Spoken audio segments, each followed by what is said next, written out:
Hello शिक्षा city family. मैं एक चीज़ नोटिफाई करना चाहता था आपको कि मैं अनअकैडमी पे भी एक एजुकेटर हूँ। तो आप सिंपली मुझे वहाँ जाके फॉलो कर सकते हैं। आप मेरे बहुत अच्छे अच्छे कोर्सेज़ अनअकैडमी पे भी पढ़े हुए हैं। वहाँ पे भी मैं एक वेरीफाइड एजुकेटर हूँ और वहाँ पे लगभग 15,000 लोग मुझे फॉलो कर रहे हैं अनअकैडमी पे, जैसा कि आप इस वीडियो में भी देख सकते हैं। तो आप मुझे फॉलो कर सकते हैं और मैं अपनी जो प्रोफाइल आईडी है उसके लिंक अपने डिस्क्रिप्शन बॉक्स में दे दूँगा। और ये कुछ क्या बहुत सारे कोर्सेज़ मैंने वहाँ पे प्रेजेंट कर रखे हैं।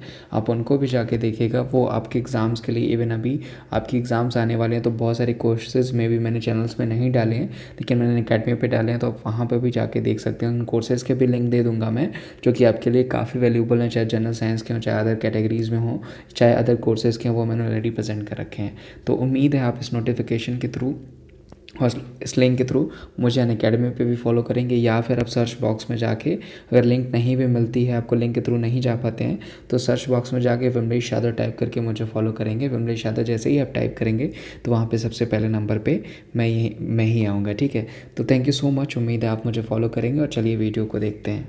अगर आपको पसंद आए तो चैनल को सब्सक्राइब जरूर कीजिएगा और वीडियो को लाइक करना नहीं भूलिएगा। देखिए, पहला क्वेश्चन है हमारा कि ये एक सीरीज़ दी गई है हमें और इसमें पूछा गया है कि अंकों का बहुलक, बहुलक मीन्स मोड। हो सकता है आपको हिंदी में केवल बहुलक देखने को मिले, मोड लिखा हुआ ना मिले, तो इसको जरूर याद रखिएगा। और माध्यिका, माध्यिका की इंग्लिश क्या है? मीडियन आपको ज्ञात करना है। आपको दो चीज़ें बताना है। तो कैसे मोड ज्ञात करेंगे, कैसे मीडियन ज्ञात करेंगे, आइए देखते हैं। देखिए, कुछ इसको इस तरह करेंगे। जो हमारे पास सीरीज है, ठीक है, उसमें जिस संख्या का रिपीटिशन सबसे ज़्यादा बार हुआ रहता है वही हमारा मोड होता है, बहुलक होता है। तो ध्यान से अगर आप इस सीरीज को देखते हैं तो अगर इसको आप एक आरोही क्रम में लगा लीजिए जिससे आपको चीज़ें काउंट करने में आसानी हो, जैसे मैंने यहाँ पे कर रखा है। तो यहाँ पे देखिए, तो अगर आप 8 को देखते हैं तो 8 की रिपीटिशन बहुत बार हुई है, बहुत अधिक बार हुई है। तो यहाँ पे जो आपका मोड होगा, बहुलक होगा, वो 8 होगा। दूसरी बात आपको ध्यान रखना है, पहले क्या पूछा गया है? पहले पूछा गया है बहुलक। तो हमेशा जो ऑप्शन चेक करेंगे उसमें जो 8 आंसर्स है वही सही होगा। मतलब अगर आप सी पार्ट देखते हैं, सी में 8 है, डी में भी 8 है, लेकिन आपका डी गलत होगा क्योंकि पहले बहुलक पूछा गया है। तो पहले जो है हमारा आंसर में बहुलक ही होगा। सेकंड क्या पूछा गया है? मीडियन। माध्यिका कैसे निकालेंगे? देखिए, अगर आप ध्यान से देखते हैं तो जो ये हमारा सीरीज है वो कैसी है? विषम सीरीज है। टोटल संख्या कितनी है इसमें? 9। 9 क्या है? एक ऑड नंबर है, विषम नंबर है, इवन नंबर नहीं है। तो जब भी आपको ऑड नंबर का, विषम नंबर का माध्यिका निकालना हो, मीडियन निकालना हो, तो जितने भी हमारे पद होते हैं उसमें +1 करके बटा 2 कर देते हैं। जैसे देखिए, यहाँ पे टोटल आपके कितने? 9 पद हैं। तो 9 + 1 बाई 2 किया है मैंने, तो 9 + 1 बाई 2 मतलब कितना? 10/2। पांचवा पद जो होगा वही हमारा माध्यिका होगा, मीडियन होगा। तो यहाँ पे पांचवा पद कौन सा है? देखिए, ये 3 है, 4, 5। पांचवा पद हमारा कौन सा है? 7। तो हमारा आंसर क्या होगा? 7। अब मिला लेते हैं, किसमें 8 और 7 है। तो अगर आप ध्यान से देखते हैं तो आपका जो ऑप्शन नंबर सी है वो सही होगा, 8 और 7। तो ऑप्शन नंबर सी पर आप टिक करेंगे। चलिए अगला क्वेश्चन देखते हैं। नेक्स्ट क्वेश्चन है हमारा कि संख्याओं के निम्नलिखित सेट का माध्य ज्ञात कीजिए, मीन ज्ञात कीजिए। अभी तक इसके जस्ट वाले पहले क्वेश्चन में हमने क्या ज्ञात किया? बहुलक ज्ञात किया और माध्यिका ज्ञात किया। हमने मीन नहीं ज्ञात किया, माध्य नहीं ज्ञात किया। तो ये सारे क्वेश्चन एएलपी में पूछे गए थे। तो किसी भी सीरीज का आप माध्य कैसे निकाल सकते? बहुत सिंपल तरीका है, आप सभी को जोड़ के जितनी भी संख्या उस सीरीज में उससे भाग दे दीजिए। सेकेंड चीज, आप जोड़ेंगे कैसे? देखिए, आप जो है पेपर जो देने जा रहे हैं वो ऑनलाइन टेस्ट है, ठीक है। तो ये नहीं कि आप पहले उसको कॉपी पे नोट करें फिर जोड़े, बहुत ज़्यादा टाइम लग जाएगा। आप डायरेक्ट जोड़ते चलिए, कुछ मत कीजिए, आप ऐसे काउंट करते चलिए, उंगली रख के यहाँ पे 8, 8 5 13, 13 3 कितना होता है? 16, 16 2 कितना होता है? 18। आप इसी तरह पूरा जोड़ के जो है, देखिए मैं यहाँ पे काउंट कर दिया हूँ जिससे आपका ज़्यादा टाइम लॉस ना हो। तो टोटल जोड़ेंगे तो कितना आएगा? 51।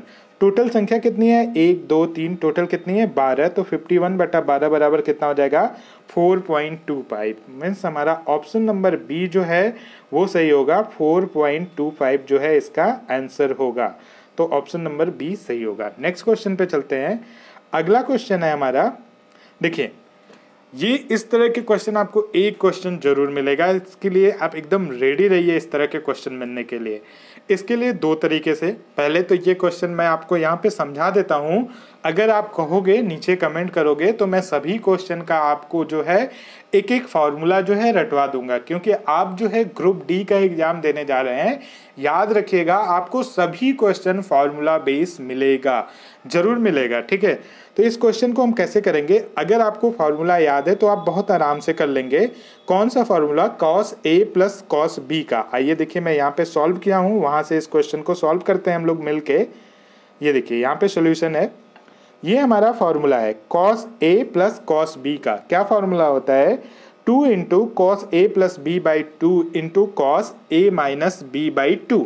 ये फार्मूला याद है तो आप बिल्कुल आराम से कर सकते हैं। आइए हम स्टार्ट करते हैं इसको। देखिए हम क्या करेंगे, cos 62 को हम बाहर कर लेंगे, ठीक है, और हम कंपेयर करेंगे cos 52 और cos 172 को। हम ऐसा क्यों कर रहे हैं, हम जब हमारे पास तीन है, cos 52, cos 68 और cos 172 डिग्री, तो हम कोई भी ऐसा 2 डिग्री लेंगे जिससे एक वैल्यू हमें पता चल जाए। अगर हम cos 52 और 172 लेते हैं तो हमारा एक जगह cos 60 आता है, और यहाँ पे देखिए हमें cos 60 की वैल्यू पता है। अगर हम cos 52 और 172 यहाँ पे ऐड करते हैं तो कितना आ जाएगा, 112 आएगा, 112 डिग्री, और यहाँ से फार्मूले से माइनस करते हैं तो cos 60 डिग्री आ जाएगा।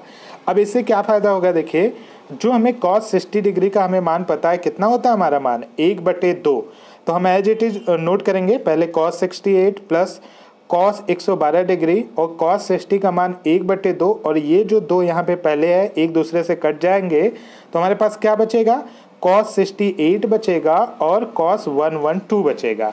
अब फिर से ये जो मैंने फार्मूला आपको याद कराया है इसको फिर से यहाँ पे लगा दीजिए, तो एक वैल्यू आ जाएगी। जब 112 और 68 जोड़ेंगे तो कितना हो जाएगा, देखिए 8 2 10, 6 1 7 1 8 और 1 180/2 कितना होता है 90 डिग्री, और cos 90 डिग्री का मान कितना होता है सभी लोग को पता है 0। तो जो हमारा आंसर होगा वो क्या होगा, हमारा आंसर अब तो आपको क्लियर हो गया होगा हमारा आंसर क्या होने वाला है। जी हाँ बिल्कुल सही, ऑप्शन नंबर ए सही होने वाला है, 0 डिग्री। इस तरह के क्वेश्चन में अगर आपको कभी फंस जाए तो एक बात याद रखें, 80% 90% मान के चलिए आपका आंसर हमेशा 0 या 1 आता है, ठीक है। तो इस चीज़ को आप जरूर याद रखिएगा। चलिए नेक्स्ट क्वेश्चन पे चलते हैं। सेकेंड क्वेश्चन है, देखिए इस तरह के भी आपके क्वेश्चन मिलेंगे, tan 70 डिग्री के बराबर है। अब आप अपने मन से किसी भी तरह नहीं कर सकते हैं, क्योंकि आपको इस क्वेश्चन से इस ऑप्शन में आना है, चारों में से कोई एक ऑप्शन सही होगा।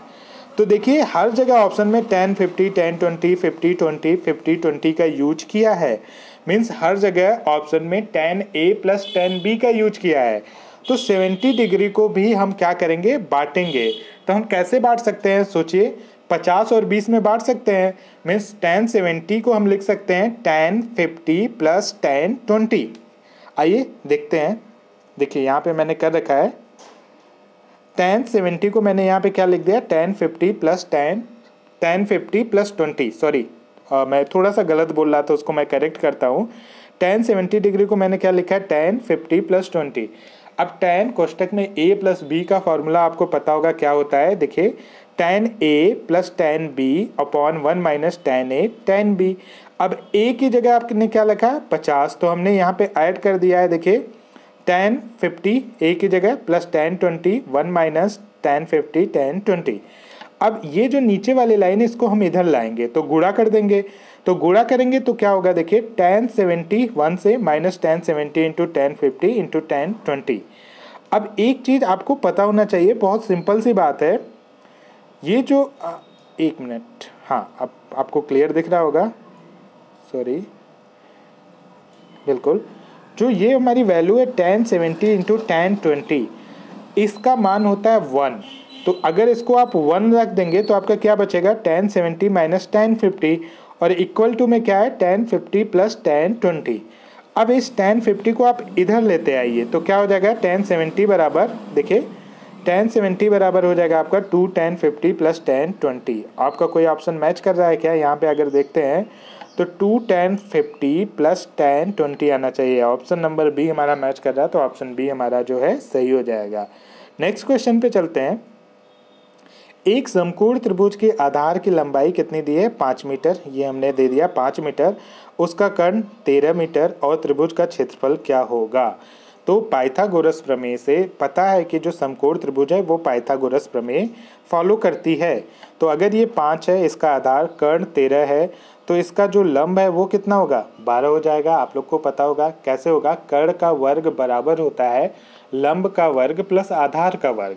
इस पे वैल्यू जब पुट करेंगे तो ये वैल्यू आ जाएगी 12। अब हमसे पूछा गया त्रिभुज का क्षेत्रफल क्या होगा? तो समकोण त्रिभुज का क्षेत्रफल क्या होता है? 1/2 गुणे आधार गुणे क्या? हाइट, ऊंचाई, ठीक है, तो या लंब कह लीजिए। तो 5 यहाँ पे और हाइट लंब कितना है? 12। तो इसको फॉर्मूले को आप रख दीजिए, तो 1/2 गुणे 5 गुणे 12 और 5 छक 30 हमारा आंसर आ जाएगा। ऑप्शन नंबर सी जो है हमारा सही होगा। लेकिन कभी कभी जो है समकोण त्रिभुज आपको नहीं देता है, तो उस केस में आप क्या करेंगे? जब भी आपको इस तरह का क्वेश्चन दे दे कि त्रिभुज का क्षेत्रफल ज्ञात कीजिए, ऐसा त्रिभुज बना हो और आपको पता नहीं हो कि ये समकोण त्रिभुज है कि नहीं है, तो सबसे पहले आप S निकालेंगे। अब S कैसे निकालेंगे आप देखिए, यहाँ पे मैं बता देता हूँ। S बराबर क्या होता है? A plus B plus C by 2, तीनों भुजाओं का योग करके बटे 2 कर देंगे।